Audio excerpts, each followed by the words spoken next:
August 16న మనకు వరలక్ష్మి వ్రతం రాబోతుంది. ఈ వరలక్ష్మి వ్రతం రోజున మర్చిపోకుండా బియ్యం డబ్బాలో ఇది ఒకటి వేస్తే చాలు. కూర్చొని తిన్నా తరగని ఆస్తి వచ్చి పడుతుంది. అలానే కాకుండా బియ్యం డబ్బాలో ఇది వేయటం వల్ల మీ ఇంట్లో సిరి సంపదలకు లోటు ఉండదు అని మనకు పండితులు చెబుతున్నారు. కాబట్టి ఏంటంటే కనుకనండి మర్చిపోకుండా చక్కగా బియ్యం డబ్బాలో ఇది ఒకటి వేయండి. అలా వేయటం వల్ల ఏంటంటేనండి చాలా అద్భుతమైన ఫలితం వస్తుందన్నమాట. లక్ష్మీదేవి మన ఇంట్లో అడుగుపెట్టి మనకు కావలసినంత సంపద కూడా చేకూరుస్తుంది అని కూడా మనకు పండితులు చెబుతున్నారు.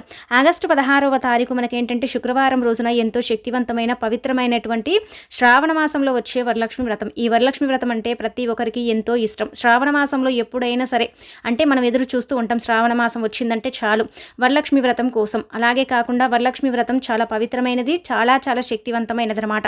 ఈ నియమాలను ఆచరించుకుంటూ చక్కగా బియ్యం డబ్బాలో ఇది ఒక్కటి వేసుకుంటే చాలు లక్ష్మీదేవి అనుగ్రహం ఖచ్చితంగా కలుగుతుంది. లక్ష్మీదేవి అనుగ్రహంతో కోట్ల వర్షం కురుస్తుంది. అలానే కాకుండా కోరిన కోరికలు కూడా నెరవేరుతాయి, కష్టాలన్నీ కూడా తొలగిపోతాయి. ఎల్లప్పుడూ సుఖ సంతోషాలతో ఆయురారోగ్యాలతో అష్టైశ్వర్యాలతో మనం తులతూగుతూ ఉంటామన్నమాట. కాబట్టి ఏంటంటేనండి చక్కగా బియ్యం డబ్బాలో ఇది ఒక్కటి వేసుకుంటే చాలు చాలా అద్భుతమైన ఫలితం కూడా వస్తుందన్నమాట. దాంపత్య జీవితంలో కష్టాలనేవి లేకుండా అలానే కాకుండా చాలా సంతోషంగా కూడా ఉండగలుగుతారు. వరలక్ష్మి వ్రతం రోజున ఎవరైతే బియ్యం డబ్బాలో ఇది ఒకటి వేస్తారో అలాంటి వాళ్లకు కోరినంత ఐశ్వర్యం వస్తుందన్నమాట. వారి జీవితంలో ధనానికి ఎప్పుడు కూడా లోటు రాదని మనకు పండితులు చెప్పడం జరుగుతుందన్నమాట. అనేక రకాల సమస్యల నుంచి కూడా వారు బయటపడవచ్చు. ఇంట్లో అంటే సిరుల వర్షం కురవటానికి కూడా అవకాశం ఉంటుంది. ధన ధాన్యాలతో పొంగి పొర్లుతాయి, అంటే పొర్లుతూ ఉంటుంది మన సంపాదన అని చెప్పొచ్చు. ఆర్థిక సమస్యలు అనేవి ఉండవు. అలానే కాకుండా దరిద్ర బాధలు అనేవి పోతాయి. వరలక్ష్మి వ్రతం అంటే చాలా పవిత్రమైనటువంటిది. శ్రావణ మాసంలో ప్రతి ఇల్లు కూడా దేవాలయంలాగా అంటే మనకు కనిపిస్తూ ఉంటుంది. ఉదయం సాయంకాలం ఇంట్లో పూజలు చేస్తూ ఉంటారు. ఇంట్లో చక్కగా ఆనందంగా కలిసిమెలిసి ఉంటూ ఉంటారు. శ్రావణ మాసంలో ఎన్నో అంటే పవిత్ర రోజులు ఉన్నాయని చెప్పొచ్చు. శ్రావణ మాసం అనేక రకాల పండగలకు అంటే చక్కటి శుభయోగం అని కూడా చెప్పుకోదగ్గ విషయం అనమాట. శుభకార్యాలకు, పెళ్లిలకు, అలానే కాకుండా ముహూర్తాలకు, గృహప్రవేశాలకు ఇలా చెప్పుకుంటూ పోతే ప్రతి ఒక్కదానికి కూడా పవిత్రమైన మాసంగా పరిగణించబడుతుందన్నమాట. అలానే కాకుండా వరలక్ష్మి వ్రతం రోజున ప్రతి స్త్రీ కూడా ఏంటంటే ఉదయాన్నే నిద్ర లేచి పనులు చకచక పూర్తి చేసుకుని, ముఖ్యంగా ప్రతి ఒక్కరు కూడా ఏంటంటే వరలక్ష్మి వ్రతం రోజున సూర్యోదయానికంటే ముందే నిద్ర లేచి ఆ తర్వాత ఇల్లుని వాకిలి చక్కగా ఉడ్చి తుడ్చి అంటే రంగవల్లులతో అలంకరించి ఇంటి గుమ్మానికి తోరణాలు కట్టుకొని ఇంటిని అలంకరించుకొని చాలా అద్భుతమైన అంటే రిజల్ట్ని తీసుకొస్తూ ఉంటారనమాట. ఎందుకంటే మనం ఎలాగైతే రెడీ అవుతామో మన ఇంటిని కూడా అలాగే ముస్తాబు చేస్తారు. అలానే కాకుండా ఏంటంటే కనుక చక్కగా ఇంటితో పాటు ఏంటంటే కనుకనండి చాలా అద్భుతమైన అంటే ఫలితాన్ని మనం పొందడానికి, లక్ష్మీదేవి అనుగ్రహాన్ని మనం కలగటానికి మనం అన్ని పనులు కూడా చేస్తూ ఉంటామన్నమాట. కాబట్టి ఈ రోజున పవిత్రమైన రోజు, చాలా శక్తివంతమైన రోజు కదా. ఈ రోజున ఏంటంటే కనుకనండి మీరు తప్పకుండా ఈ పనిని అయితే చేయండి. ఇలా కనుక చేసుకున్నట్టయితే చాలా మంచి రిజల్ట్ వస్తుందన్నమాట. చాలా అద్భుతమైన ఫలితాలు అయితే మీరు చూడగలుగుతారన్నమాట. అలాగే కాకుండా లక్ష్మీదేవి ఇంట్లోకి తప్పకుండా వస్తుంది. ఆ తర్వాత మీరేంటంటే కనుక కొన్ని నియమాలను పాటించండి. ఉదయం మరియు సాయంత్రం తులసికోట దగ్గర ఏంటంటే దీపాన్ని కూడా వెలిగించండి. వరలక్ష్మి వ్రతం రోజున తలంటు స్నానం సూర్యోదయానికంటే ముందే నిద్ర లేచి చెయ్యాలి. అలానే కాకుండా ఏంటంటే నిద్ర లేచి తర్వాత ఏంటంటే ఇంటిని వాకిలి శుభ్రం చేసుకుని వెంటనే తలంటు స్నానం చేసిన తర్వాత మిగతా పనులను చేస్తే మాత్రం లక్ష్మీదేవి తప్పకుండా కరుణిస్తుందన్నమాట. వరలక్ష్మి వ్రతం రోజున ఏంటంటే ఉతికిన శుభ్రమైన అలాగే కాకుండా ఏంటంటే మంచి బట్టల్ని మాత్రమే ధరించాలి. అలానే కాకుండా ఏంటంటే కనుక ఆకుపచ్చ రంగు చీర లేదా ఎరుపు రంగులో ఉండే చీరలు అమ్మవారికి చాలా ఇష్టం కాబట్టి ఈ రంగులో ఉండే బట్టల్ని మాత్రమే ధరించండి. ఇలా ధరించి చక్కగా మీరేంటంటే కనుక పూజ చేసుకోండి. లేని పక్షాన ఏంటంటే ఆరెంజ్ రంగులో ఉండే దుస్తులను కూడా ధరించవచ్చు. అలానే కాకుండా నిండుగా చేతికి గాజులు ధరించాలి. అలానే కాకుండా ఆకుపచ్చ గాజులు కావచ్చు, రెడ్ కలర్ గాజులు కావచ్చు ధరిస్తే చాలా మంచిది. చేతులకు గోరెంటాకుని కూడా పెట్టుకోవాలి. కాళ్లకు పసుపు రాసుకొని నుదుటిన సింధూరాన్ని ధరించుకోవాలి. ఆ తర్వాత అమ్మవారిని పూజించాలి. అలా కనుక పూజించుకున్నట్టయితే అష్టైశ్వర్యాలు కలుగుతాయన్నమాట. ఆ తర్వాత వచ్చేసి ఏంటంటే కనుకనండి ఇలా పూజా కార్యక్రమాలు చేసుకుంటే మాత్రం మీ ఇల్లు ఎప్పుడు కూడా సంపదతో తులతూగటానికి అవకాశం ఉంటుందన్నమాట. సంపద ఎప్పుడు కూడా వెల్లు విరుస్తుంది మీ ఇంట్లో అని చెప్పొచ్చు. ఇలా అమ్మవారిని పూజిస్తే చాలా మంచిదన్నమాట. అలాగే ఏంటంటే కనుకనండి ఎక్కువ ప్రాముఖ్యతను అంటే అమ్మవారికి ఇవ్వాలన్నమాట.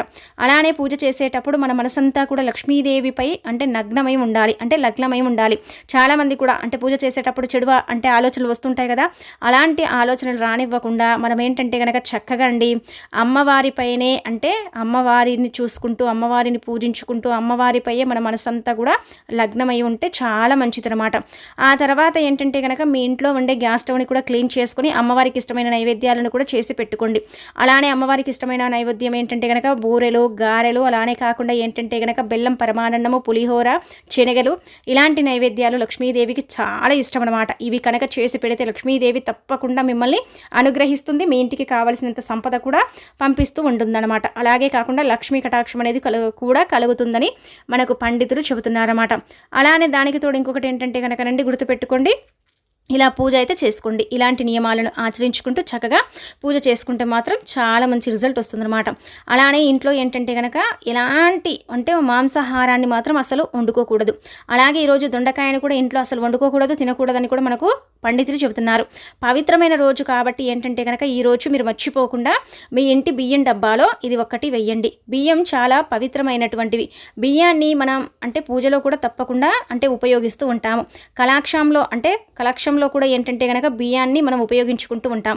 కలాక్షంలో ఏంటంటే పీఠం పైన ఉపయోగించుకుంటాం. పీఠం పైన ఇలా ఏదో ఒక రూపంలో బియ్యాన్ని మనం ఉపయోగిస్తూ ఉంటాం కదా. ఎందుకంటే బియ్యం అన్నపూర్ణదేవి అంటే కొలువై ఉంటుందన్నమాట బియ్యంలో. కాబట్టి ఏంటంటే కనుక రండి చక్కగా ధనానికి ధాన్యానికి ఎప్పుడు కూడా లోటు ఉండకూడదు అనుకునేవారు, లక్ష్మీదేవి మన ఇంట్లోనే తిష్ట వేసుకుని కూర్చోవాలన్నవారు, అలానే కాకుండా ధనలక్ష్మి స్త్రీలక్ష్మిని ఎప్పటికీ కూడా మన ఇంట్లోనే తిష్ట వేసుకునేలాగా చేయాలనుకునేవారు, అలానే కాకుండా అమ్మవారు మనని కరుణించాలనుకునేవారు, ఎప్పుడు కూడా సిరి సంపదలకు లోటు లేకుండా మన ఇల్లు ఎప్పుడు కూడా తులతూగుతూ ఉండాలి అనుకునేవారు బియ్యం డబ్బాలో ఇది ఖచ్చితంగా వేయాలన్నమాట. ఈ రోజున ముఖ్యంగా వరలక్ష్మి వ్రతం రోజున బియ్యం డబ్బాలో ఇది వేసిన వారికైతే చాలా చాలా అద్భుతమైన ఫలితం వస్తుందన్నమాట. వారి జీవితం మారిపోయి వారికి అదృష్టము అలాగే ఐశ్వర్యము అన్నీ కూడా వారి సొంతం అవుతాయన్నమాట. కాబట్టి ఏంటంటే ధనానికి ధాన్యానికి లోటు లేకుండా ఉండాలి అని లక్ష్మీదేవిని పూజిస్తూ ఉంటారు. ఎన్ని పూజలు వ్రతాలు నోములు అంటే నోచినప్పటికీ కూడా కుటుంబం బాగుండాలి, తమ ఇంట్లో ఐశ్వర్యం ఉండాలి, ధాన్యాలకు లోటు ఉండకూడదు, సిరి సంపదలకి లోటు ఉండకూడదు అని రకరకాల పూజలు నోములు మనం చేసుకుంటూ ఉంటామన్నమాట. అలాగే ఇవన్నీ కూడా ఏంటంటే పవిత్రమైనవి, చాలా చాలా శక్తివంతమైనవి. ఇవన్నీ కూడా చేసినప్పటికీ కూడా అండి ధనానికి సిరి సంపదలకు లోటు రాకూడదు అంటే కనుక ఈ వరలక్ష్మి వ్రతం రోజున చక్కగా ఈ పనినైతే మీరు చెయ్యండి. ఎంతటి పేదవారైనా సరేనండి బియ్యం డబ్బాలు ఇది వేసుకోవడం వల్ల చక్కగా అమ్మవారి అనుగ్రహం కలిగి వాళ్ళు ఏంటంటే కనుక కోటీశ్వరులాగా మారిపోతారనమాట. కాబట్టి ఇలా చెయ్యండి. ఇలా చేయటం వల్ల చాలా అద్భుతమైన ఫలితం వస్తుందన్నమాట. చాలా వరకు కూడా అండి ఇబ్బందులు అనేవి ఉండదు, సిరి సంపదలకు లోటు అనేది రాదు. అలానే కాకుండా చాలా మంచి రిజల్ట్ అయితే చూడగలుగుతారనమాట. ఒక గుప్పెడు బియ్యాన్ని తీసి పక్కన పెట్టుకోండి. ఇలా ఏంటంటే కనుక ఈరోజు ముఖ్యంగా అమ్మవారికి చేసే నైవేద్యాలలో మనం బియ్యాన్ని వాడతాం కదా, ఆ బియ్యంలో నుంచి ఒక గుప్పెడు బియ్యం లేదా 1 కేజీ బియ్యం లేదా అర కేజీ బియ్యం వరకు ఏంటంటే తీసేసి పక్కన పెట్టుకోండి. ఈ బియ్యాన్ని ఏంటంటే కనుక రండి చక్కగా గుర్తుపెట్టుకొని ఎవరైనా మీ ఇంటికి ఈ రోజున అంటే భిక్షం తీసుకునే వారు వస్తే లేదు అనకుండా మనం ఏదైనా సరే దానం చేయాలి. మన ఇంటికి అలాగే ఏంటంటే కనుక శుక్రవారాలు వస్తే చాలామంది మన ఇంటికి భిక్షం తీసుకునే వాళ్ళు వస్తూ ఉంటారు కదా. అలా వచ్చినప్పుడు ఏంటంటే కనుక వారికి చేతితో ఒక 2 గుప్పెట్ల బియ్యం కానీ అర కేజీ బియ్యం కానీ మన శక్తి కొలది 1 కిలో బియ్యం కానీ ఇస్తే మాత్రం మీ ఇంటిని లక్ష్మీదేవి ఎప్పుడు వీడదండి. మీ ఇంట్లో తిష్ట వేసుకుని కూర్చుంటుందన్నమాట. చాలా చాలా అద్భుతమైన ఫలితం వస్తుంది, మీకు ఎంతో పుణ్యం కలుగుతుంది. అలానే కాకుండా అమ్మవారి అనుగ్రహంతో పాటు అలాగే ఏంటంటే కనుక స్వామివారి అనుగ్రహం కూడా మీకు సంపూర్ణంగా కలగడానికి అవకాశం ఉంటుందన్నమాట. అంత పవిత్రమైన రోజు ఈ రోజు వరలక్ష్మి వ్రతం అని చెప్పొచ్చు. అన్నదానం చేస్తే వీలుంటే అన్నదానం చేసుకోండి, అలా చేసిన మీకు పుణ్యఫలం అనేది కలుగుతుందన్నమాట. అలానే కాకుండా ఏంటంటే చాలా అద్భుతమైన ఫలితం కూడా వస్తుంది. పూర్వకాలంలో మన పూర్వీకులు ఏంటంటే కనుక పంట చేతికి రాగానే బియ్యం బస్తాలను ఏంటంటే కనుక గుళ్ళకు దానం చేసేవారు. ఇప్పుడు అలాంటి పరిస్థితి లేదు, అలాంటి సిచ్యువేషన్స్ లేదు, అంత పంట కూడా ఎవరు పండించటం లేదు. కొంతమంది పండిస్తున్నారు కానీ ఇవ్వలేని స్తోమత వారికి.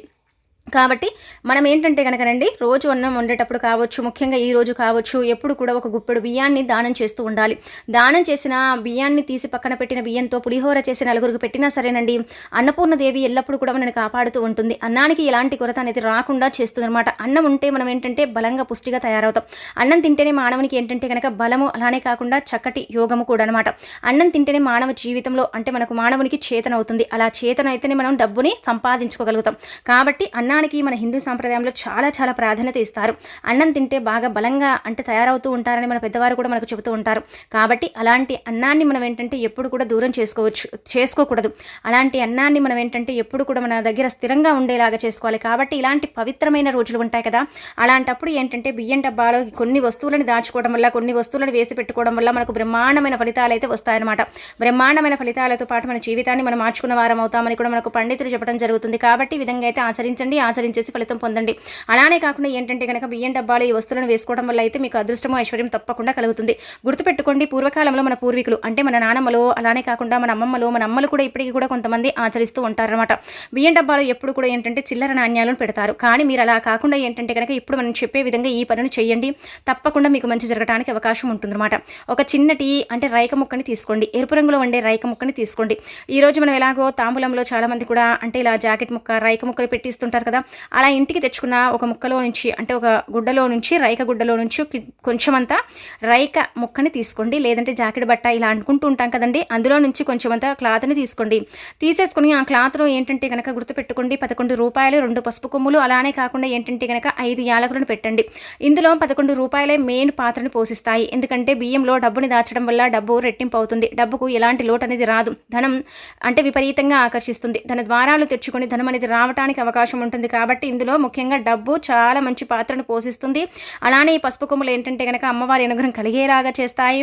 అలానే యాలకులు కూడా ధనాన్ని పెంచుతాయి అన్నమాట, స్థితిగతిని మారుస్తాయి. బియ్యం ఎప్పుడు కూడా ఇంట్లో నిండుకోకుండా చేయడానికి యాలకులు కూడా ఉపయోగపడతాయి. 5 యాలకులు, అలానే 2 పసుపు కొమ్ములు, అలానే వచ్చేసి ఏంటంటే 11 రూపాయలు, 21 రూపాయి, మీ ఇష్టాన్ని బట్టి మీరు ఎంతైనా పెట్టుకోవచ్చండి. ఇంకా మీ ఇష్టం అనమాట. ఇలా పెట్టేసుకుని ఏంటంటే కనుక ఒక చిన్న మూటని కట్టండి. కట్టిన తర్వాత ఈ మూటని ఏంటంటే కనుక బియ్యం అంటే డబ్బాలో అడుగు బాగానే వేయండి.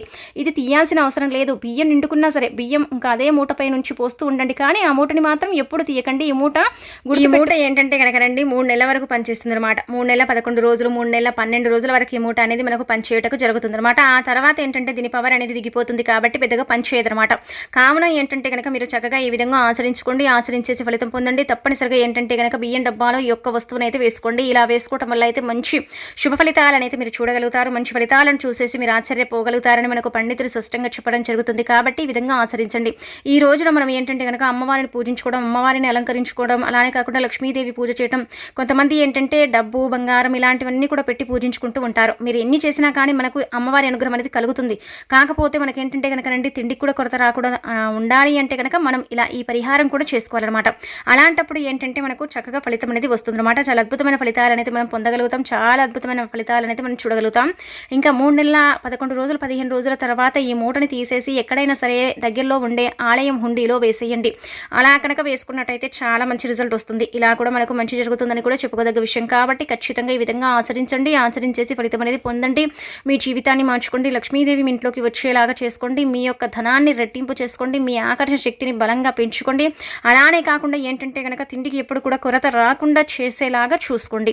ఇది మొదటి పరిహారం. ఇది తప్పకుండా ఉపయోగపడుతుంది. చాలా మంది కూడా ఏంటంటే కనుక బియ్యం ఇంటికి తెచ్చుకున్న తర్వాత డబ్బాలో పోసి పెట్టుకుంటూ ఉంటారు. ప్లాస్టిక్ డబ్బాలో అలా ఒకవేళ పోసి పెట్టుకున్నట్టయితే ఆ డబ్బాలో కూడా వేసుకోవచ్చు. చాలా మందికి కూడా ఏంటంటే బియ్యం డబ్బా అనేది ఉండనే ఉండదు. రోజువారీ బియ్యం తెచ్చుకుంటూ ఉంటారు, అలా కూడా తింటూ ఉంటారు కదా. అలాంటి వాళ్ళు ఏం చేయండి అంటే కనుక రోజువారీ బియ్యం తెచ్చుకునేవారు, వారానికి ఒకసారి బియ్యం తెచ్చుకునేవారు, ఇలాంటి సమయం లేదు చేసుకునే అంత అనుకునేవారు. అలానే కాకుండా ఏంటంటే ఈ పరిహారం చేయాలంటే మాకు సమయం దొరకదు, కుదరదు, లేదండి అనుకుంటారు కదా. అలాంటి వాళ్ళు గుర్తుపెట్టుకోండి, ఇప్పుడు చెప్పి ఈ పరిహారం చేయండి. ఒక అంటే చిన్న గిన్నెని తీసుకోండి, గాజు బౌల్ కానీ లేదంటే నార్మల్గా ఏదైనా సరే తీసుకోండి. మీ దగ్గర మీ ఇంట్లో ఉండే స్టీల్ కావచ్చు, ప్లాస్టిక్ది కూడా వాడుకోవచ్చు. ఒక విషయం అయితే గుర్తుపెట్టుకోండి.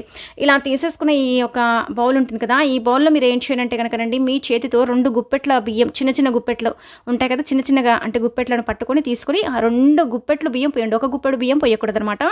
ఆ డబ్బాలో ఆ విధంగా పోసేసిన తర్వాత ఏం చేయండి అంటే కనుక అందులో ఒక 11 రూపాయలు కావచ్చు, 5 రూపాయలు కావచ్చు, 21 రూపాయలు కావచ్చు, ఇంతే పెట్టాలి. ఇంతకు మించి పెట్టకూడదు. పెడితే 5 రూపాయలు, పెట్టుకుంటే 11 రూపాయలు, పెట్టుకుంటే 21 రూపాయలు మాత్రమే పెట్టుకొని ఆ బియ్యం డబ్బా అంటే బియ్యం బాక్స్ ఉంటుంది కదా మనం పెట్టుకున్న అంటే కటోరా, అందులో మనం వేసుకున్నాం. ఈ గిన్నెలో అన్నీ కూడా బియ్యము, అలానే కాకుండా ఏంటంటే డబ్బు పెట్టుకున్నాం. అది తీసుకెళ్ళి మీ పూజ గదిలో పెట్టేసుకోండి, సరిపోతుంది. మీరు ఏం చెయ్యకూడదు అనమాట. పెద్దగా శ్రమ పడాల్సిన అవసరం లేదు. చాలా చిన్న పరిహారం. అలానే కాకుండా చాలా అద్భుతమైన పరిహారం, చాలా శక్తిని అంటే ఇచ్చే పరిహారం, అలాగే కాకుండా సంపాదనను పెంచే పరిహారం, ఇంట్లో ఉండే ఇబ్బందిని తీసేసే పరిహారం. కాబట్టి ఈ విధంగా కూడా మీరు ఆచరించవచ్చు.